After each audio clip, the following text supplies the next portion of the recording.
नमस्कार। मौसम तक चैनल पर आप सभी का बहुत बहुत अभिनंदन। भारत अपना 73वां गणतंत्र दिवस मना रहा है। इस गौरवशाली दिन के लिए आप सभी को बहुत बहुत शुभकामनाएं। और इसी दिन के लिए हम मौसम की बात करेंगे, पूरे भारत की किस तरह का मौसम रहने वाला है 26 जनवरी 2022 के दिन। संपूर्ण भारत में उत्तर भारत के क्षेत्रों पर बादल बने हुए हैं, तो मैदानी इलाकों पर जो आपको बादल के रूप में नजर आ रहे हैं, एक्चुअली में इसे देखें तो ये मॉइस्चर की थिक लेयर है। और ये लोअर ट्रोपोस्फियर में यानी वायुमंडल के बहुत निचले स्तर पर बनी हुई है, जिसकी वजह से टेम्परेचर दिन का नहीं बढ़ रहा है और कोल्ड डे कंडीशन बनी हुई है।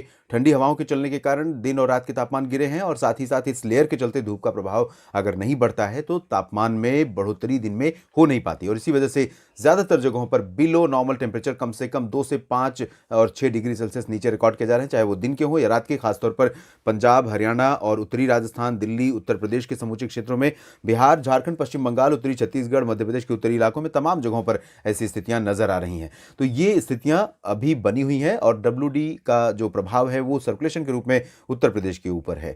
दक्षिण भारत में कोमोरिन रीजन पर एक सर्कुलेशन बना है, और इससे एक ट्रफ रेखा यहां से लेकर तेलंगाना तक पहुंच रही है, और इसी वजह से साउथ पेनिनसुलर रीजन पर बादलों का प्रभाव थोड़ा सा बढ़ा है। पूर्वोत्तर भारत में डब्ल्यूडी के चलते लगातार बादलों का यहां प्रभाव है, और साथ ही साथ बंगाल की खाड़ी की तरफ से भी मॉइस्चर का सपोर्ट है पूर्वी भारत और इससे सटे क्षेत्रों के लिए, और इसी वजह से यहां पर बादल नजर आए। तो ये रही बात मौसमी सिस्टमों की और वर्तमान बादलों की स्थिति की। हम जानते हैं 26 जनवरी को किस तरह का मौसम आपके शहर में, आपके राज्य में रहने की संभावना नजर आ रही है। उत्तर भारत के भागों पर फिलहाल मौसमी सिस्टम नहीं है, लेकिन और बारिश भी होने की संभावना नहीं है, ना तो पहाड़ों पर ना ही मैदानी इलाकों में। पहाड़ों पर थोड़ी बहुत छिटपुट हो सकती है कश्मीर से उत्तराखंड के बीच में, लेकिन मैदानी इलाकों में नहीं हुई। लेकिन उत्तरी भारत से शुरुआत इसलिए हम कर रहे हैं क्योंकि भारत का रिपब्लिक डे का जो समारोह है, परेड का समारोह है, वो राष्ट्रीय राजधानी दिल्ली के राजपथ पर आयोजित होगा। और इस दौरान यहाँ पर मौसम कैसा रहेगा ये हम सबसे पहले जान लेते हैं। उत्तर भारत में पंजाब और हरियाणा में फिलहाल जो हवाओं की दिशा है और वर्तमान धुंध की कंडीशन जो बनी हुई है, मॉइस्चर है, वो लगातार बनी रहेगी, कोहरा भी रहेगा, और यही स्थिति हरियाणा में और दिल्ली में भी रहने की संभावना है।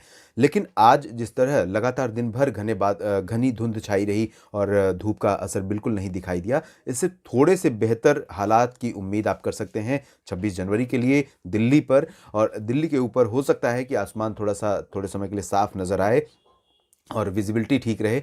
विजिबिलिटी की वजह से ही 26 जनवरी का जो परेड समारोह का आरंभ है उसको आधे घंटे के लिए और एक्सटेंड किया गया। पहले ये 10 बजे से शुरू होता था और अब इसकी शुरुआत 10:30 बजे से होगी। लेकिन वर्तमान मौसमी स्थितियां ये निश्चित रूप से इशारा कर रही हैं, जिस तरह से 23 जनवरी को आपने देखा कि फुल ड्रेस रिहर्सल के दौरान बहुत सारी जो फ्लाई पास्ट थी उसे लोग घर पर बैठकर टीवी पर भी नहीं देख पाए ठीक से। लेकिन 26 जनवरी को इससे बेहतर थोड़ी सी उम्मीद ज़रूर है, लेकिन बहुत ज़्यादा बेहतर की उम्मीद भी नहीं है। तो थोड़ा बहुत फ्लाई पास्ट का जो शो है, एयर शो है, इस बार का बहुत अलग होने वाला है, क्योंकि रफाल की बहुत ज़्यादा इसमें भूमिका रहेगी। बहुत अलग अलग फॉर्मेशन में रफाल आएंगे, तो देश के तमाम लोग इस गौरवशाली क्षण का साक्षी बनना चाहते हैं, लेकिन संभवतः ये देखना थोड़ा सा मुश्किल होगा। लेकिन 23 से 26 को हालात थोड़ा बेहतर होंगे। पंजाब हरियाणा में दिन और रात के तापमान और दिल्ली में भी बिलो नॉर्मल ही रहेंगे। ठंडी इसी तरह से सताती रहेगी। उत्तर प्रदेश में भी इसी तरह के हालात पश्चिम से लेकर पूरब तक रहेंगे। उत्तरी तराई वाले ज़िले जो हैं उत्तर प्रदेश के, सीतापुर और लखीमपुर खीरी तथा आसपास के भागों में जहाँ पर ये मॉइस्चर नज़र आ रहा है, क्योंकि उत्तराखंड पर एक्टिविटी रहेगी और नेपाल पर रहेगी एक्टिविटी, बादल यहाँ पर रहेंगे डब्ल्यूडी के रेमिनेंट से। इस वजह से यहाँ पर थोड़ी बहुत उम्मीद कर सकते हैं बादल छाने और बूंदाबांदी या हल्की वर्षा होने की। ज़्यादा इंटेंसिटी फिलहाल नहीं रहेगी कहीं भी उत्तर भारत में, चाहे वो पहाड़ी हों चाहे मैदानी इलाके हों। राजस्थान में भी इसी तरह की स्थितियाँ रहेंगी। उत्तरी जिलों में गंगानगर, चूरू, हनुमानगढ़ और बीकानेर, अजमेर, जयपुर, भीलवाड़ा, अलवर, सवाई माधोपुर, इन सभी क्षेत्रों में कुछ स्थानों पर ऐसी धुंध और ऐसे ही थोड़े बहुत कभी कभी हल्के बादलों का प्रभाव देखने को मिल सकता है। तो धूप का असर यहाँ पर भी कम रहेगा, लेकिन रेस्ट ऑफ द राजस्थान के रीजन्स में धूप बेहतर रहेगी बाकी जगहों की तुलना में। और हवाएं लगातार उत्तरी दिशा से पंजाब में भी, हरियाणा में, दिल्ली, उत्तर प्रदेश और राजस्थान में चलती रहेंगी। तो सर्दी इसी वजह से दिन में कम नहीं हो पाएगी, ना ही सुबह के समय और ना ही रात के समय। इधर पूर्वी उत्तर प्रदेश के क्षेत्रों में अयोध्या से लेकर लखनऊ, कानपुर और प्रयागराज, वाराणसी, सोनभद्र, भदोही, गोरखपुर समेत ये सभी क्षेत्र ऐसे होंगे जहां पर धुंध और कोहरा का प्रभाव काफी ज्यादा रहेगा। कोहरे का प्रभाव ऐसे पश्चिमी उत्तर प्रदेश में भी कई जगहों पर रहेगा, लेकिन पूर्वी उत्तर प्रदेश के क्षेत्रों में ज़्यादा कोहरा रहने की संभावना है क्योंकि हवाओं की रफ्तार यहाँ पर अपेक्षाकृत कम रहेगी। तो यहाँ पर तमाम ज़िलों में, चाहे हम बात कर लें आज़मगढ़, मऊ और गाज़ीपुर की, या सुल्तानपुर, प्रतापगढ़, जौनपुर और आसपास के ज़िलों की, सभी जगहों पर कोहरा छाने की संभावना नज़र आ रही है। दिन के समय भी धूप का असर कम रहेगा, हालांकि थोड़ा आज से बेहतर उम्मीद आप कर सकते हैं 26 जनवरी को यहाँ पर भी। और बात हम करें अगर बिहार, झारखंड और पश्चिम बंगाल की, तो बिहार में मेनली ड्राई वेदर रहेगा, थोड़े बहुत बादल, थोड़ी बहुत धुंध और कोहरा यहाँ पर रहेगा। पश्चिमी दिशा से हवाएं चलेंगी, दिन और रात के तापमान में गिरावट दर्ज की जाएगी। झारखंड में भी तापमान गिरेंगे, लेकिन झारखंड के दक्षिणी भागों पर थोड़े बादल आ सकते हैं। तो यहाँ पर बादलों का जब प्रभाव बढ़ेगा तो ठंडी हवाओं का असर जो है यहाँ पर कम रहेगा अपेक्षाकृत बिहार और पूर्वी उत्तर प्रदेश के। तो इस वजह से रांची, जमशेदपुर और आसपास के कुछ जिलों में थोड़ी बहुत बारिश की उम्मीद कर सकते हैं, या बादल रहेंगे, बारिश नहीं भी होगी, बूंदाबांदी हो सकती है। गंगेय पश्चिम बंगाल में कई जगहों पर बारिश होने की संभावना है, इंटेंसिटी बहुत लाइट रहेगी, ज़्यादा वर्षा के आसार यहाँ पर भी नहीं है। उप हिमालयी पश्चिम बंगाल और सिक्किम में लाइट रेन संभावित है। पूर्वोत्तर भारत में आप देखें तो यहाँ अरुणाचल प्रदेश में आप देखिए कई जगहों पर मध्यम से तेज़ वर्षा या हिमपात होने की संभावना बनी हुई है। आमतौर पर इस दौरान पूर्वोत्तर भारत में ठीक ठाक बारिश होती है, अरुणाचल उसमें शामिल रहता है। अरुणाचल में काफ़ी ज़्यादा बारिश होती है क्योंकि WD आते हैं, और अगर बंगाल की खाड़ी एक्टिव हुई तो यहाँ पर भी बारिश हो जाती है।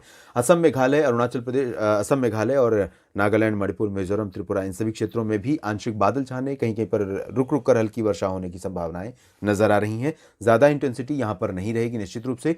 मध्य भारत के क्षेत्रों की तरफ अगर देखें तो उड़ीसा में क्योंझारगढ़ और ये बारीपाड़ा, ये जो झारखंड और पश्चिम बंगाल के गंगेय क्षेत्रों से सटा हुआ रीजन है, साथ ही साथ पारादीप, पुरी, कटक, ये वाला रीजन तटवर्ती रीजन है। इन भागों में कुछ जगहों पर लाइट रेन हो सकती है या बूंदाबांदी हो सकती है। आंशिक बादल यहाँ पर नजर आ सकते हैं। आंतरिक उड़ीसा, छत्तीसगढ़, मध्य प्रदेश और मध्य प्रदेश के पूर्वी तथा पश्चिमी जिलों, गुजरात के सभी क्षेत्रों में, महाराष्ट्र में कोंकण, गोवा, मध्य महाराष्ट्र, मराठवाड़ा और विदर्भ, इन सभी क्षेत्रों में ड्राई वेदर रहेगा। गोवा में भी मौसम शुष्क रहने की संभावना है, और इन सभी भागों पर उत्तरी दिशा की हवाओं का प्रभाव रहेगा। इसके बावजूद मध्य प्रदेश के उत्तरी जिलों में, ग्वालियर संभाग जो है उससे सटा हुआ छतरपुर और खजुराहो, रीवा, सागर, सतना, पन्ना, ये वाला जो बेल्ट है, इन भागों में कुछ स्थानों पर मध्यम से घना कोहरा थोड़े समय के लिए छा सकता है, और यहाँ पर भी धुंध की लेयर बनी रह सकती है। इस वजह से धूप का असर यहाँ पर कम रहेगा अपेक्षाकृत बाकी दक्षिणी भागों की तुलना में, जिसमें उमरिया, शहडोल, अनूपपुर, जबलपुर, मांडला, बालाघाट, होशंगाबाद, छिंदवाड़ा, बैतूल और भोपाल, उज्जैन, इंदौर, धार, खरगोन, मंदसौर, इन सभी भागों में अपेक्षाकृत क्लियर कंडीशन हो सकती है। आसमान साफ रह सकता है उत्तरी भागों की तुलना में, और यहाँ पर धूप का असर होने के चलते दिन में राहत रहेगी, लेकिन रात का तापमान, हालांकि दिन का तापमान भी बिलो नॉर्मल रहेगा ज़्यादातर जगहों पर, लेकिन रात का तापमान ज़रूर यहाँ पर बिलो नॉर्मल रिकॉर्ड किया जाएगा। गुजरात में भी अधिकांश जगहों पर पारा बिलो नॉर्मल रिकॉर्ड किया जा रहा है, इंक्लूडिंग साबरकांठा, बनासकांठा, महसाना, पाटन, गांधीनगर और अहमदाबाद, वडोदरा, राजकोट, जामनगर, सुरेंद्रनगर, इन सभी जगहों पर, साथ ही साथ कच्छ में भी ड्राई वेदर रहेगा। इधर हम बात करें अगर मुंबई, पालघर, ठाणे से लेकर दक्षिण में अलीबाग और रत्नागिरी, सिंधुदुर्ग की, तो यहाँ पर भी हवाओं का असर रहेगा, पश्चिम उत्तरी दिशा की हवाओं का। तो इन ठंडी हवाओं के चलते जब इन कोस्टल रीजन्स पर अरब सागर की तरफ से हवाएं नहीं आकर उत्तरी दिशा से हवाएं आती हैं, तो तापमान में काफ़ी गिरावट आ जाती है, और यही स्थिति यहाँ पर देखने को मिल रही है। आमतौर पर जनवरी के महीने में थोड़ी ठंडी पड़ती है मुंबई समेत जो कोस्टल रीजन है। मध्य महाराष्ट्र में भी इसी तरह की स्थितियाँ रहेंगी, और मराठवाड़ा तथा विदर्भ में भी ऐसी संभावना है। दक्षिण भारत में उत्तरी आंतरिक कर्नाटक और तेलंगाना में पूरा का पूरा रीजन ड्राई रहेगा। दक्षिणी आंतरिक कर्नाटक, रायलसीमा, तटीय आंध्र प्रदेश, तमिलनाडु, केरल, इन भागों पर बादल बढ़ सकते हैं आज की तुलना में। बादलों के चलते यहाँ पर तमिलनाडु में और रायलसीमा में तथा बेंगलोर समेत कर्नाटक के दक्षिणी आंतरिक इलाकों में कहीं कहीं पर, केरल में कुछ स्थानों पर हल्की वर्षा हो सकती है। मॉडरेट रेन की संभावना फिलहाल साउथ पेनिनसुलर रीजन पर कहीं भी नहीं है, लेकिन थोड़ा सा आज से ज़्यादा एक्टिव वेदर कंडीशन आपको 26 जनवरी 2022 के दिन देखने को मिल सकती है। लक्षद्वीप में मेनली ड्राई वेदर रहेगा, और अंडमान और निकोबार द्वीप समूह पर कुछ इलाकों में बादल छा सकते हैं। लाइट रेन की संभावना कुछ जगहों पर रहेगी। उत्तरी भागों में फिलहाल मेनली ड्राई वेदर एक्सपेक्टेड है। तो देश भर में कुछ इस तरह का मौसम रहेगा 26 जनवरी के दिन। आप बने रहिएगा मौसम तक चैनल के साथ। मौसम में बदलावों के बारे में आपको अपडेट करता रहूंगा। धन्यवाद।